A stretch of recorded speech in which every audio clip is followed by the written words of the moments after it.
കഷ്ടപ്പെട്ട് പഠിച്ച് ഒരു ജോലി നേടി കൈ നിറയെ സമ്പാദിച്ച് കുടുംബക്കാരെ പൊന്നുപോലെ നോക്കി നാട്ടുകാരുടെയും വീട്ടുകാരുടെയും ബന്ധുക്കളുടെയൊക്കെ മുമ്പിൽ അന്തസ്സായിട്ട് ജീവിക്കുക എന്നാണ് ഏതൊരു സാധാരണക്കാരൻ്റെയും സ്വപ്നം അല്ലേ? അതിൽ ആദ്യത്തെയും അവസാനത്തെയും അങ്ങ് വെട്ടിക്കളയാമെങ്കിൽ കിടിലമായിട്ട് ജീവിക്കാമെന്നാണ് നമ്മുടെ നാട് ഇപ്പം തെളിയിച്ചുകൊണ്ടിരിക്കുന്നത്. നമസ്കാരം, വീണിടം വിദ്യയാക്കുന്നവൾ നിങ്ങളുടെ സ്വന്തം വിദ്യ. അല്ലെങ്കിലും അതെ, നമ്മുടെ സർക്കാർ ആർക്കെങ്കിലും ഒരാൾക്ക് ഒരു നല്ലതും കൊണ്ടുവരും, അത് എതിർക്കാൻ ഒരു 150 പേരുണ്ടാവും അല്ലേ? ആ 150 പേർക്കും കെടുതി ചെയ്തിട്ടാണോ ആ മറ്റേ ടീമിന് മാത്രം നല്ലത് കൊണ്ട് വരുന്നേന്നൊരു സംശയം. MLA മാർക്കും MP മാർക്കും ശമ്പള വർധനം എന്ന് പറയുമ്പോൾ ഒരു എതിരഭിപ്രായം ഇല്ലാതെ കൈയടിച്ച് പാസ്സാക്കണ നിയമസഭയെ നമ്മൾ കണ്ടിട്ടുണ്ട്. നമ്മൾ സാധാരണക്കാരുടെ നിത്യോപയോഗ സാധനത്തിന്റെ ബഡ്ജറ്റ് അവതരണത്തിൽ ഇതേ ആൾക്കാർ ഉത്സവത്തിന് മറ്റേ കട്ടയമടം കളിയിൽ വാത് വയ്ക്കുമ്പോൾ ഉറഞ്ഞു തുള്ളുന്നത് പോലെ ചാടിത്തുള്ളി നിൽക്കുന്ന നിയമസഭയെ നമ്മൾ കണ്ടിട്ടുണ്ട്. കുരുക്ഷേത്ര യുദ്ധമൊന്നും ഒന്നുമല്ല, പൈസയുടെ യുദ്ധം കമ്പനി കാണാൻ കിടക്കുന്നേ ഉള്ളൂ. അതിനി സെൻട്രൽ ജയിലിലാണെന്ന് മാത്രം. ഇവിടെ കഷ്ടപ്പെട്ട് പഠിച്ച് നേടിയെടുത്ത ഡിഗ്രിക്ക് ഇവിടെ ഒരു വിലയും ഇല്ലെന്ന് മനസ്സിലാക്കി ആരുടെയെങ്കിലും കയ്യും കാലും പിടിച്ച് കുറച്ച് കാശും കൊടുത്തൊരു വിസയും ഒപ്പിച്ച് കുടുംബക്കാരെയും കൂട്ടുകാരെയും നാടും വീടും ഉത്സവങ്ങളും ആഘോഷങ്ങളും എല്ലാം വിട്ട് നേരെ വിദേശത്ത് പോയപ്പോൾ അവിടെ പഠിച്ച തൊഴിലിന് ഒരു പണിയും ഇല്ലെന്ന് മനസ്സിലാക്കി. പിന്നെ കുറ്റം പറയാൻ നാട്ടുകാരൊന്നും ഇല്ലാത്തതുകൊണ്ട് അഭിമാനം പണയം വെച്ചിട്ട് എന്ത് തൊഴിലും ചെയ്ത് കണ്ട അർബാബിൻ്റെ വായിരിക്കണ ഭാഷ മനസ്സിലാവാത്ത ഫുള്ള് തെറിയും കേട്ട് ചൂടും തണുപ്പും ഒക്കെ സഹിച്ച് ബാക്കി രുചിയില്ലെങ്കിലും വയറ് നിറയ്ക്കാൻ വേണ്ടിയിട്ടുള്ളത് എന്തെങ്കിലും കഴിച്ച് 5 പേര് കിടക്കണ റൂമിൽ 10 പേര് കുത്തിഞ്ഞെരുങ്ങി കിടന്നിട്ട് മാസാവസാനം കിട്ടണതിനെ എണ്ണി നുള്ളി പറക്കി കുടുംബത്തിലേക്ക് അയക്കുന്നവർക്ക് വേണ്ടി കൈയടിച്ച് പാസ്സാക്കണ ഒരു നിയമവും ഞാനിതുവരെ കണ്ടു. ആർക്കോ ആരോ വേണ്ടി ഉണ്ടാക്കിയ വക്കാണത്തിനെ ഏണി വെച്ച് കയറി പിടിച്ച് ഇരുട്ടത്ത് കാത്തിരുന്ന് ആളുമാറി വെട്ടിക്കൊന്നവർക്കും പുളിങ്കൊമ്പിനേക്കാളും നല്ലത് കൊന്നക്കൊമ്പാണെന്ന് മനസ്സിലാക്കി ജ്യൂസ് ചലഞ്ച് വെച്ചവർക്കും ചെറുതായിട്ടൊന്ന് പീഡിപ്പിച്ചപ്പോൾ മരിച്ചുപോയതിന് മനഃപൂർവ്വമല്ലാത്ത നരഹത്യയ്ക്ക് കേസെടുത്ത് ജീവപര്യന്തം അനുഭവിക്കുന്നവർക്കൊക്കെ വേണ്ടി സംസാരിക്കാനും നിയമം വരാനൊക്കെ ഇവിടെ എത്ര പേരാണെന്ന് നോക്കണേ. അപ്പോൾ പറയും തെറ്റ് ചെയ്തവർക്ക് തിരുത്താൻ ഒരു ചാൻസ് കൊടുക്കണ്ടേന്ന്.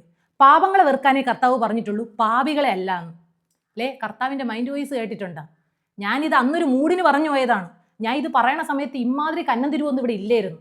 ഇത് എന്ത് കുന്തളിപ്പും കാണിച്ചിട്ട് എൻ്റെ തലയിലോട്ട് അങ്ങോട്ട് കയറുന്നു അല്ല. അകവും പുറവും തമ്മിൽ ഒരു താരതമ്യം എപ്പോഴും നല്ലതാണ്. പുറത്തൊരു ജോലിക്കാണെങ്കിൽ എന്തോരം കടമ്പകളാണ്.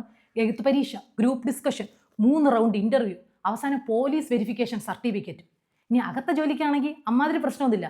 കുറ്റം ചെയ്തെന്നങ്ങ് തെളിയിച്ചാൽ മാത്രം മതി, പോലീസ് വീട്ടിൽ വന്നങ്ങ് പൊക്കിക്കൊണ്ട് പൊക്കോളും. പിന്നെ പത്താക്ക ഇക്കാമയുടെ ഒരാവശ്യമില്ല. ഒരു സ്ലേറ്റിൽ സ്വന്തം പേരും വയസ്സും എഴുതി ഇങ്ങനെ അങ്ങ് ചിരിച്ചുകൊണ്ടങ്ങ് നിന്നു കൊടുത്താൽ മതി. പുറത്തെ ജോലിക്കാണെങ്കിൽ ട്രാൻസ്ഫറിൻ്റെ ചാൻസ് വളരെ കൂടുതലാണ്. അതും ഏതെങ്കിലും ഓണം കയറാ മൂലയിൽ. ഇനി പാർട്ടിയൊക്കെ ഒന്ന് മാറി വന്നാൽ ചിലപ്പം സ്വന്തം ജില്ലയിലേക്ക് കാല് കുത്താൻ കഴിഞ്ഞെന്ന് വരും. അവിടെയാണെങ്കിൽ 14 വർഷത്തേക്ക് ഒരു ട്രാൻസ്ഫറിനെ പറ്റി ചിന്തിക്കേ വേണ്ട. ഇനി കുടുംബത്തിൽ ആർക്കെങ്കിലും അന്ന് കാണാൻ ബുദ്ധിമുട്ടുണ്ടെന്ന് അറിയിച്ചാൽ മാത്രം സ്വന്തം ജില്ലയിലേക്ക് മാറ്റം കിട്ടും. നമുക്ക് പഠിച്ച തൊഴിലോ ഇഷ്ടപ്പെട്ട് ചെയ്യാമെന്നുള്ള ഒരു ജോലിയോ കിട്ടണമെന്ന് യാതൊരു ഉറപ്പുമില്ല. യന്ത്രം പോലെ ജോലി, മന്ത്രം പോലെ ചീത്ത, തീർത്ഥം പോലെ ശമ്പളം. പക്ഷെ അവർക്കാണെങ്കിൽ അവരുടെ അഭിരുചിക്കനുസരിച്ച് കഴിവിനനുസരിച്ച് ഏത് ഫീൽഡാണോ ഇഷ്ടം അതെടുക്കാം. ഇനി പഠിക്കണോ പഠിക്കാം. കൃത്യനിഷ്ഠതയുള്ള ജോലി. വിശ്രമവേളകൾ ആനന്ദകരമാക്കാം. നമ്മളുടെ ജോലിയുണ്ടോ രാവിലെ ഇറങ്ങിപ്പോയാൽ വൈകിട്ട് വരുമെന്ന് യാതൊരു ഗ്യാരണ്ടിയില്ല.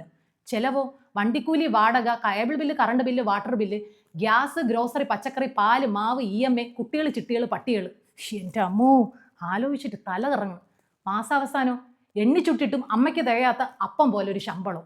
പക്ഷെ അവിടെയാണെങ്കിൽ free accommodation, free food, full time guarantee, protection, free costume, free transportation വരെ ഫുള്ള് സേവിങ്സ് ആണ്.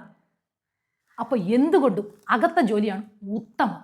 ഇത് ആധികാരികമായി അന്തിച്ചർച്ചയിൽ വന്നിരിക്കുന്നവർ പറയും നമ്മൾ അവരെയും കൂടെ ചേർത്ത് നിർത്തണം. പുറത്തിറങ്ങിയാലും അവർക്ക് നല്ലൊരു ജീവിതം വേണം. അവരുടെ കുടുംബങ്ങൾ വഴിപഴിച്ച് പോവാതെ നമ്മൾ ചേർത്ത് നിർത്തണം. വളരെ നല്ല കാര്യം. ചേർത്ത് നിർത്തുന്നതൊക്കെ വളരെ നല്ല കാര്യം. പക്ഷേ ഇവർ കാരണം അനാഥരായ വേറൊരു കുടുംബമുണ്ട്.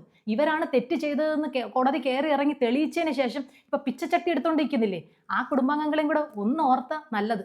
എന്തായാലും അവർക്ക് നഷ്ടപ്പെട്ടതിൻ്റെ അത്രയും ഈ അകത്ത് കിടക്കുന്നവരുടെ കുടുംബാംഗങ്ങൾക്ക് നഷ്ടപ്പെട്ടിട്ടില്ല. നമ്മൾ വീട്ടമ്മമാരുടെ കാര്യം തന്നെ ഒന്ന് എടുത്തു നോക്കിയേ. പട്ടിപ്പണിയും പട്ടിണിക്കഞ്ഞി. നമുക്ക് ടൈം ലിമിറ്റ് ഉണ്ടോ? രാവിലെ തുടങ്ങും, രാത്രി തീർന്നാ തീർന്നു.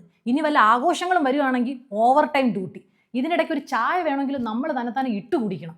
ഇടയ്ക്ക് വല്ലതും തലകറങ്ങി വല്ലതും വീണു പോയാൽ എപ്പോഴെങ്കിലും ബോധം വരുമ്പോൾ നമ്മൾ തന്നെ എടുത്ത് കുറച്ച് വെള്ളം എടുത്ത് നമ്മളെ മുഖത്ത് കുടയണം. നമുക്കിതിന് വല്ല ശമ്പളം ഉണ്ടോ? വീട്ടമ്മമാർക്ക് ശമ്പളമൊന്നും ഇടയ്ക്ക് പത്രത്തിൽ കണ്ട്. ഈ എണ്ണ ഉപയോഗിക്കൂ താരം പോകുമെന്നുള്ള പരസ്യം കണ്ടിട്ടില്ലേ? താരം ഒഴിച്ച് ബാക്കി എല്ലാം പോകൂലേ? അതുപോലെ ഉള്ളൂ ഇതൊക്കെ. എന്നിട്ട് മാസാവസാനം സാധനം തീർന്നെന്ന് പറയുമ്പോൾ ഒരു നോട്ടമുണ്ട്. നമ്മളെന്തോ അടുക്കളയുടെ സൈഡ് വഴി മറിച്ച് വെക്കണവരെ പോലെ. ഒരു ഓംലേറ്റ് വേണമെന്ന് ചോദിക്കുമ്പോൾ ഉള്ളി മുളകും മാത്രം അരിഞ്ഞ് വെച്ച് കൊടുത്താൽ മതി ചേച്ചി, മുട്ടയ്ക്ക് മുട്ട തന്നെ വേണ്ടേ. ഇനി മാസത്തിൽ ഒരിക്കലെങ്ങാനും ഒരു ഇത്തിരി ചിക്കനോ മട്ടനോ വാങ്ങിച്ച് കറി വെച്ചാൽ അത് 2 ദിവസം കൊണ്ട് ഓടിക്കാൻ എത്തിക്കാണ്ട് നമ്മൾ വിടണ പെടാപ്പാടേ. ആരെങ്കിലും അറിയണുണ്ടോ? ഇത് അതാണോ? ആഴ്ചയിൽ ചിക്കൻ മട്ടൻ മുട്ട സാധനം തീരണമെങ്കിൽ ലിസ്റ്റ് എടുത്തങ്ങ് കൊടുത്താൽ പോരെ. മാസം അവസാനം ഒരു തുക കയ്യിൽ. ഞാൻ തീരുമാനിച്ചു അത് തന്നെയാണ് ബെറ്റർ. ഇപ്പം പോയാൽ കുട്ടിയെ കെട്ടിക്കാറാകുമ്പോൾ കെട്ടിക്കാനുള്ള തുകയും കൊണ്ട് തിരിച്ചു വരാം. ആരെങ്കിലും ഉണ്ടെങ്കിൽ കൂടെ പോന്നു. എല്ലാ നിയമങ്ങളും തീരുമാനങ്ങളും നല്ലത് തന്നെയാണ്. അവരും മനുഷ്യരല്ലേ. അർഹിക്കുന്ന പ്രതിഫലം എല്ലാവർക്കും കിട്ടണം.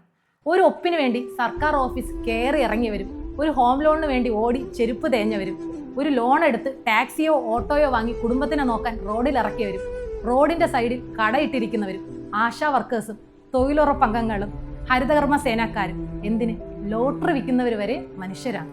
ഓരോരോ സർക്കാർ മാറി മാറി വരുമ്പോൾ സാധാരണക്കാര് പിഴിയുന്ന കാശ് അതിന് ടാക്സായും ടോളായും ക്ഷേമനിധിയായും വീട്ടുകാരമായും സെസ്സായും ഇനിയും കുറേ എന്തൊക്കെയുണ്ട്. ഇനി അടുത്ത ഭരണം കിട്ടിയില്ലെങ്കിലോ എന്ന് വിചാരിച്ച് മുൻകൂറായി ഒരു 15 വർഷത്തേക്കൊക്കെ പിരിച്ചു വെക്കുന്നവരുമുണ്ട്. ചില നിയമങ്ങൾ തിരുത്തി മനുഷ്യപ്പറ്റുള്ള തീരുമാനങ്ങൾ എടുക്കുന്നത് നല്ലത് തന്നെയാണ്. പക്ഷേ യഥാർത്ഥ മനുഷ്യപ്പറ്റ് കാണിക്കേണ്ട ഇടങ്ങളും ഉണ്ടെന്ന് ഒന്ന് സൂചിപ്പിച്ചു എന്നേ ഉള്ളൂ. മറന്നുപോയെങ്കിൽ ഒരു സാധാരണ പൗരനെന്ന നിലയ്ക്ക് ഓർമ്മിപ്പിച്ചു എന്നേ ഉള്ളൂ. Thank you.